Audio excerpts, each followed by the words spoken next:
Nightmare Narratives here. I've put a lot of care into bringing these classics to you, and I'd love to know where you're listening from. Feel free to leave a comment, and if you're enjoying this, a like would mean a lot. Now, sit back and enjoy the show. This episode from the life of Sherlock Holmes will be transmitted to our men and women overseas by shortwave and through the worldwide facilities of the Armed Forces Radio Service. Petri Wine brings you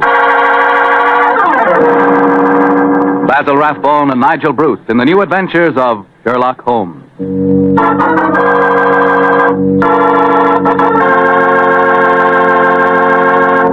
The Petri family, the family that took time to bring you good wine, invite you to listen to Dr. Watson tell us about another exciting adventure he shared with his old friend, that master detective, Sherlock Holmes.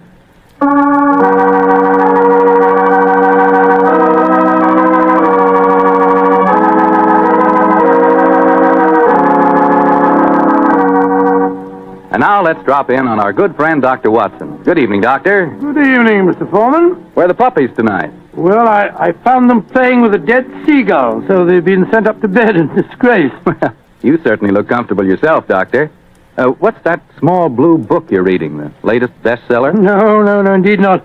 This book was never a bestseller, my boy. It's entitled Practical Handbook of Bee Culture, with some observations on the segregation of the queen. Quite a catchy title. Who's the author? A fellow by the name of Sherlock Holmes. He was engaged in writing it when the adventure I'm going to tell you about took place. Well, you told us last week, Doctor, that a pair of canaries played an important part in the story. That's quite right, Mr. Foreman. It was in the summer of 1908, I remember, and I'd persuaded Holmes to leave his Sussex bee farm for a few weeks and to join me in a holiday at the little fishing village of Kingsgate in Kent. We were staying at a charming little inn called the Fishermans Arms, and for the first few days, our holiday was a delightful one. And then, I suppose, Doctor, strange things began to happen. They did indeed, Mr. Foreman, they did indeed. Very strange things. One afternoon, we'd just finished a late tea, I remember, and were sitting outside on the lawn sunning ourselves and enjoying our pipes. Holmes lay back, with his long, thin fingers clasped behind his head, gazing thoughtfully at the multicolored fishing boats bobbing at anchor in the harbor. After a moment or two, he spoke to me. Watson, you're really a splendid companion. I can't think of anyone else who would let me smoke my pipe in silence for half an hour without asking me what I'm thinking about. That's not very surprising, Holmes, after all the years that we've been together. Well, nevertheless, the gift is a rare one, old chap, and I appreciate it. Oh, thank you, old fellow. By the way, since the half hour's up, what have you been thinking about? The lack of enterprise of a modern criminal.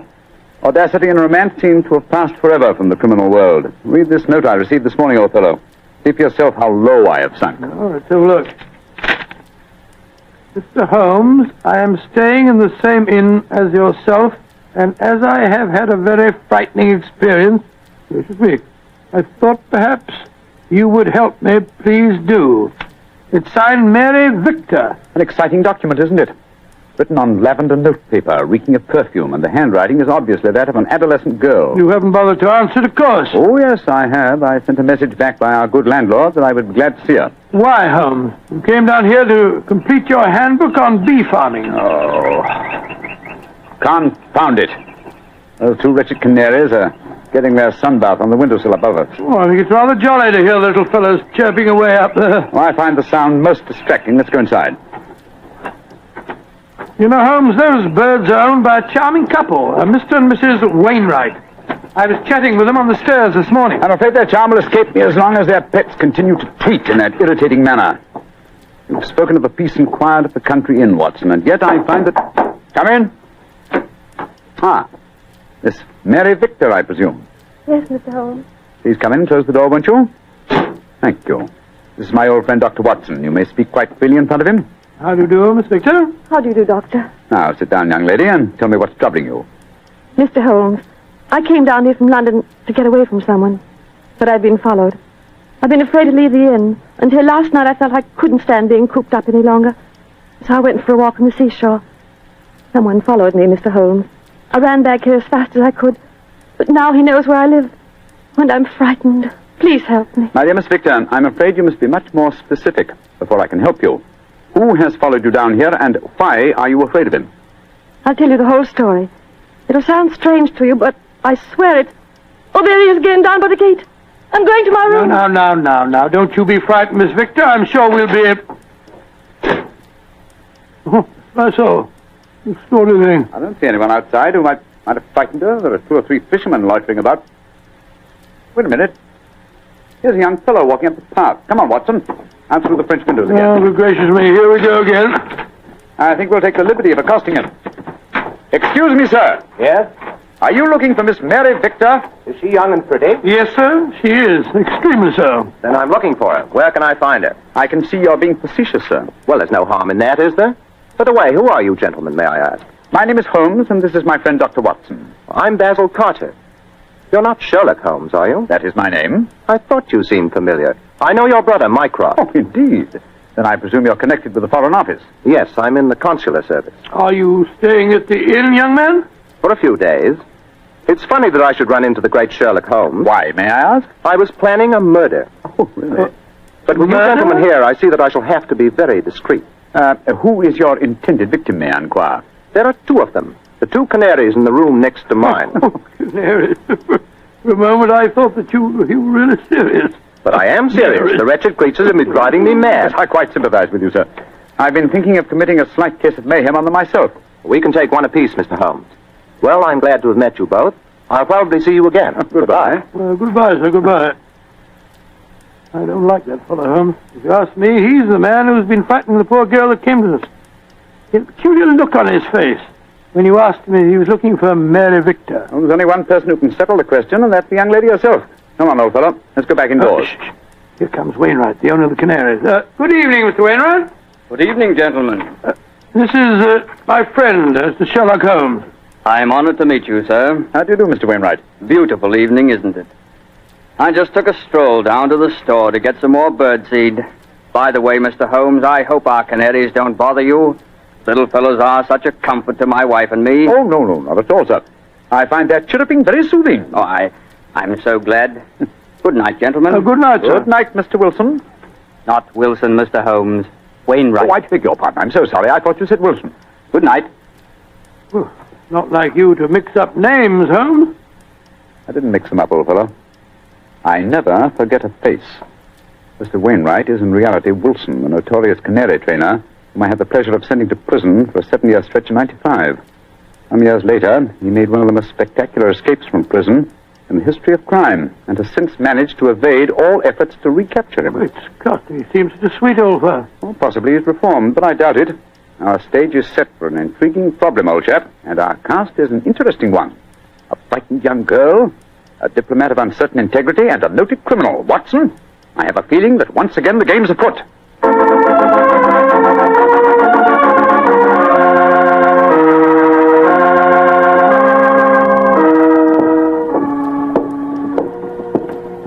Holmes, why are we strolling along the pier instead of staying at the inn?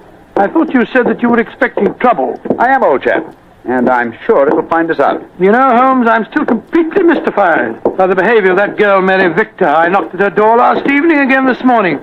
I couldn't get any answer. And the landlord told me that she was not seen at dinner last night, nor at breakfast this morning, and yet her room has not been vacated.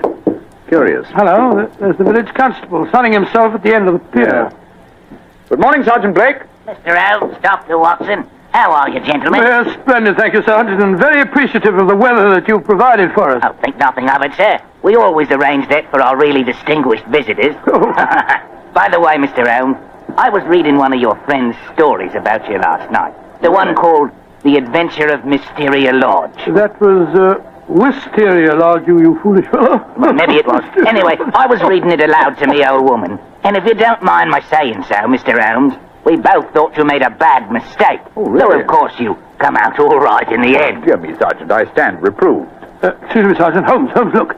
Look at that figure standing by itself right at the end of the pier. Our friend Wilson, the canary trainer. He's got a revolver. Here, we don't want any of these going on in Kingsgate. Come on. Here, you. What are you doing waving that revolver about? Keep back, the three of you. I'm the law here. Don't you tell me what to do. Keep back, I say. I'm not afraid to fire. Better do as he says, Sergeant. You don't want to trifle with. Just exactly what are you up to, Wilson? You've caught up with me once again, Sherlock Holmes. But this time you're not going to send me back to a prison again, and maybe the gallows. If I can't escape you, then I'll take my own way out with this revolver. Wilson, what in thunder are you talking about? The murder at the inn last night. I did it! Murder? I'm confessing in front of the three of you, or you leave my wife alone. She didn't know anything about it. Now, I hope you're satisfied, Mr. Sherlock Holmes. He's pointing the revolver as he heads. Wilson, you fool, stop it! Strike me pink. He done it. Over the pier and into the sea. Get help, Sergeant. It's possible he isn't dead. Right, sir. Come on, Watson. We're going back to the inn, I suppose. Of course we are. We've just heard a murder confession, but we don't know who has been murdered.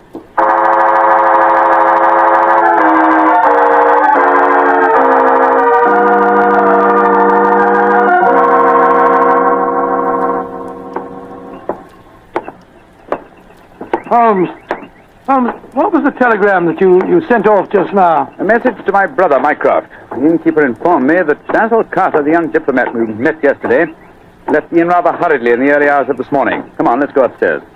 Well, we'll have to break the news to Mrs. Wainwright, I suppose. Before we do that, I think we'll see if Miss Victor's in her room. Which one is it? Here, top of the stairs. We'll take the liberty of looking in.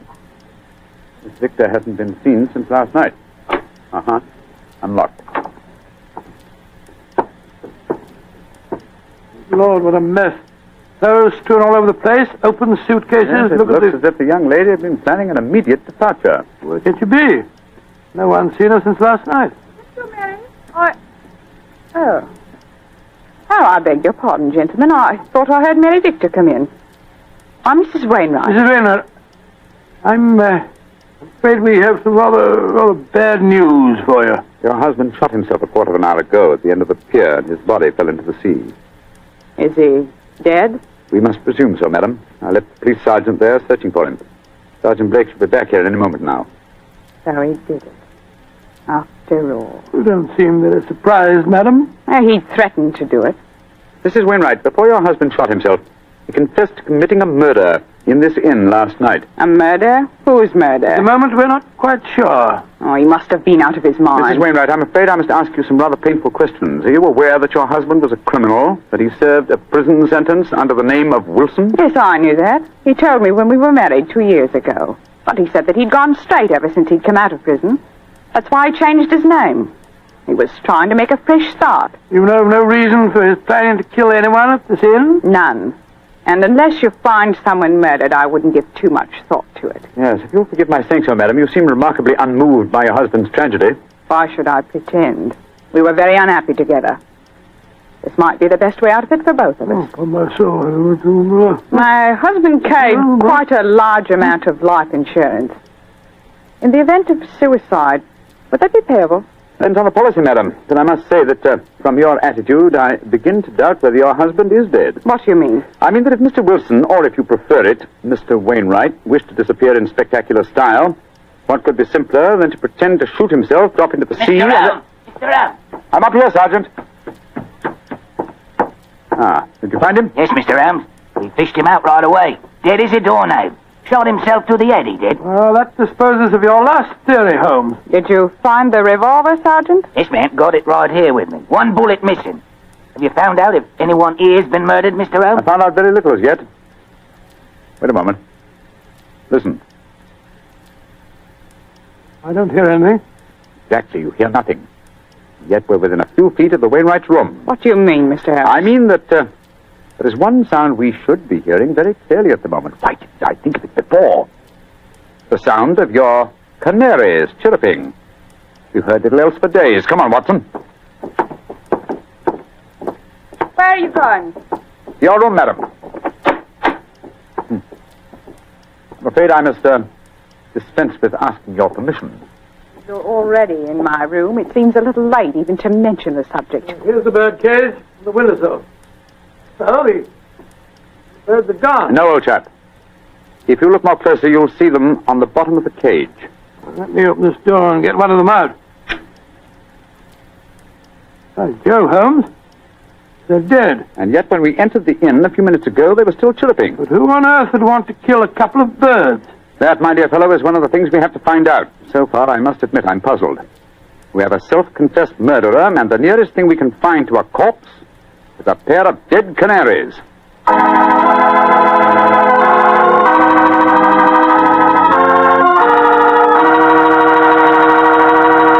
We'll bring you the rest of Dr. Watson's story in just a second. Now, back to tonight's new Sherlock Holmes adventure. Strange events are taking place in the Kentish fishing village of Kingsgate. A self-confessed murderer has committed suicide, but his victim cannot be found. As we rejoin our story, the great detective and his old friend Dr. Watson are once again examining the room of Mary Victor, one of the missing guests. You know, Holmes, the murder that Wilson confessed to before he committed suicide might have been the killing of those two canaries. I think not, old chap. Wilson obviously loved the creatures and kept them in spite of the fact that they were dangerously apt to identify him with his criminal past. Uh-huh. Interesting. Very interesting. Huh? What have you found? This note lying on Miss Victor's dressing table. Here. Let's have a look. You think you can hide from me, Mary, but you can't. Wherever I go, I shall follow you. So why not get wise to yourself and stop running away? Sounds as if the poor girl was in danger, all right. Possibly, but the writer of that note was certainly obliging. Though the letter is unsigned, he at least gives us a clue to his identity. Oh, what clue? The phrase, get wise to yourself, is very un-English. It's American. Come on, old chap. Well, where are we going now? The envelope to this letter has the Kingsgate postmark on it. I should be surprised if that fount of all knowledge, the village postmistress, can't help us find an American visitor.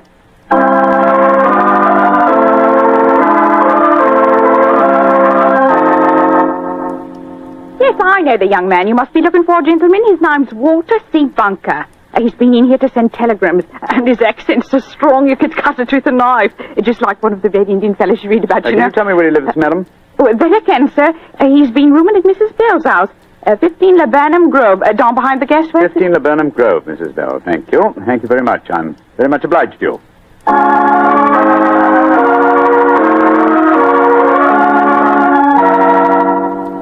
You, Mrs. Bell? Yes, sir. What can I do for you, gentlemen? Well, we understand that Mr. Walter Bunker has been staying with you, madam. That he has. A nice young American gentleman. Is he at home, may I ask? No, sir. And I'm worried about him.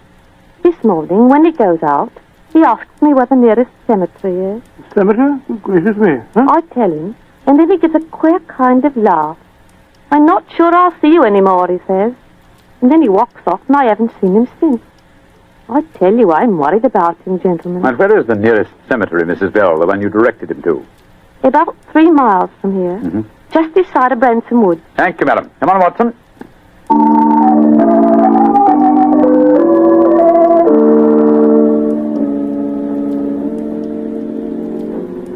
The cemetery seems deserted. The music comes from the church. Good Lord, it's a funeral. Or a wedding. Come on.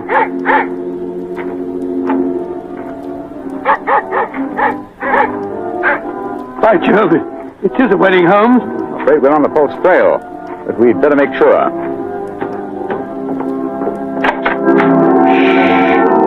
Quiet, gentlemen, please. The ceremony is just ending. Just one question. Can you tell me the names of the couple who've just been married? Miss Mary Victor from the inn, and a young American by the name of Bunker. Thank you. Yes, we have been following a false trail, confound it. The frightened young lady was merely frightened by her persistent American fiancé. The threatening letter that he sent her. Ambiguously worded, when you come to think of it.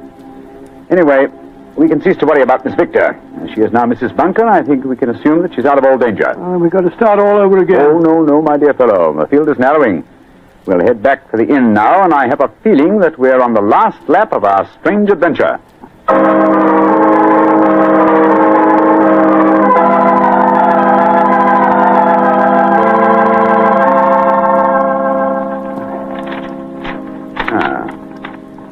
Yes, here's another suspect eliminated.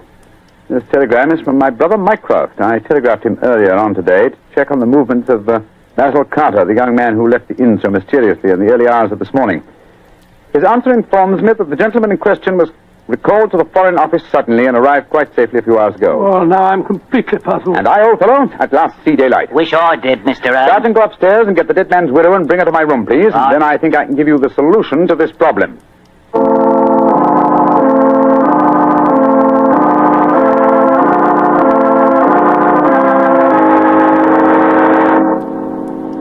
What do you want with me, Mr. Holmes? Just sit down, madam. You and Sergeant Blake make yourselves comfortable. Now, in the first place, the murder occurred this morning and not last night. I know what you're hinting at. The canaries. I admit I killed them, but you can't do anything to me for that. Why did you kill those birds? I hated them, as much as my husband loved them. And when I knew he was dead, their singing drove me mad. And so I killed them. But they must have been already dead when we told you of your husband's suicide. True, Watson, but the lady was fully aware that her husband was dead when we informed her of the fact. You see, she murdered him. You're talking rubbish. Yes, Mr. Holmes. How could she have murdered him? We saw him shoot himself before our eyes. Because when Wilson raised that revolver to his head, he was convinced that it contained blank cartridges. Unfortunately for him, his wife had deliberately replaced the blanks with live cartridges. But great heavens, why? How? Let me reconstruct the case for you. Wilson, with the connivance of his wife here, had contrived a disappearance plot. He knew that I had spotted his real identity, and so he planned this rather dramatic exit. He confessed to a non-existent murder, and then, well, had his plan materialized, he was to shoot himself with a blank. All from the pier, an apparent suicide. What a fantastic scheme, but how did he plan to get away? Well, he would have swum under the water, safe distance, and so made his escape. Oh, his plan couldn't work possibly. No, probably not, not. But at least it was ingenious. He would have destroyed his true identity and have had his revenge on me by making me search for a murder that had never been committed. Unfortunately for him, his wife was his accomplice and saw in the scheme an excellent way of killing her husband. You think you're so very clever, Mr. Holmes, but even if it were true, how could you prove it? Observe this revolver, Mrs. Wilson. It's the one your husband shot himself with. What can you prove from that? Ever hear of fingerprint tests? I've heard of them. But that revolver's been underwater. True, quite true. But thanks to the researches of my excellent friend, Dr. John Thorndyke, an infallible test has been discovered for recording fingerprints even after immersion in seawater. What? I applied the test to the prints on the revolver and the bullets and compared them with some that we found on the water glass in your room. They are the same, Mrs. Wilson. Now, does a man let his wife load his suicide weapon, Sergeant Blake? I think it's obvious that the time has come for you to take over the case. All right, so I did change the bullets. I hated him. I'm glad he's dead. And what's more, I'd do it again.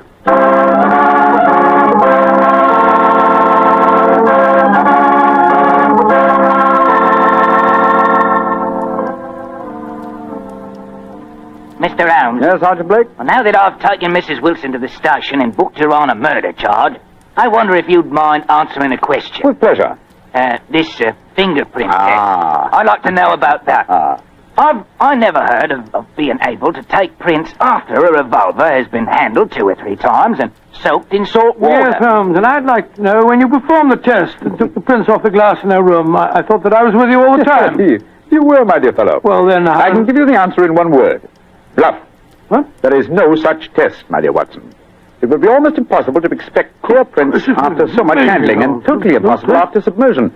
Fortunately for us, though, Mrs. Wilson was gullible enough to believe me and give me a confession. And there's no such person as Dr. John Thorndyke? Oh, yes, indeed there is. He had great success last year in the case of the red thumb mark. You didn't tell me about that case, Holmes? No, I didn't. It was deliberate, old chap. With your taste for writing sensational stories, I was afraid you might publish the affair. Oh? Would it have mattered if I had? Oh, yes, it would.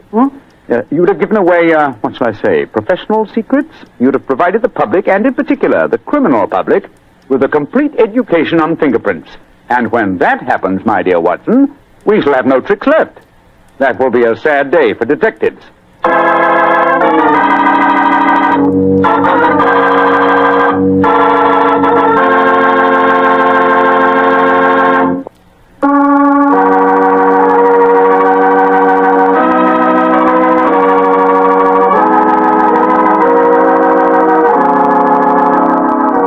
Tonight's Sherlock Holmes adventure is written by Dennis Green and Anthony Boucher and is based on an incident in the Sir Arthur Conan Doyle story, The Adventure of Wisteria Lodge.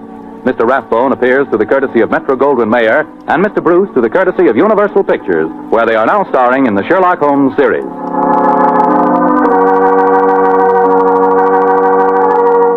The The Petri Wine Company of San Francisco, California, invites you to tune in again next week, same time, same station. This is Bill Foreman saying goodnight for the Petri family. Sherlock Holmes comes to you from our Hollywood studios. This is the Mutual Broadcasting System.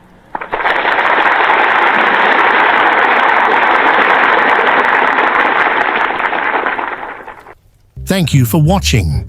Please don't forget to like, share, and subscribe to stay updated on upcoming videos here on Nightmare Narratives. Feel free to check out our other videos as you might find something you'll love. Enjoy.